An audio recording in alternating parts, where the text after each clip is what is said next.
നമസ്കാരം. കേരള രാഷ്ട്രീയ ചരിത്രത്തിൽ പുതിയൊരു അധ്യായം കുറിക്കപ്പെട്ടിരിക്കുകയാണ്. ഭരണമാറ്റത്തിനൊപ്പം UDF മുന്നോട്ട് വെച്ച ഇന്ദിര ഗ്യാരണ്ടികൾ ഇനി യാഥാർത്ഥ്യമാകാൻ പോകുന്നു.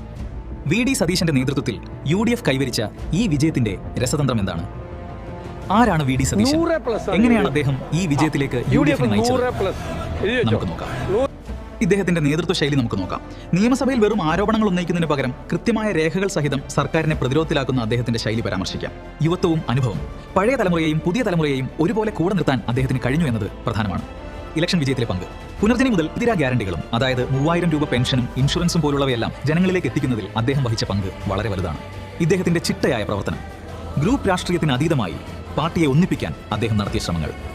പറവൂരിന്റെ പ്രിയങ്കരൻ, 5 തവണ തുടർച്ചയായി നിയമസഭയിലെത്തിയ ചരിത്രം. വാഗ്ദാനങ്ങൾ എന്തെല്ലാമാണ് നമുക്ക് നോക്കാം.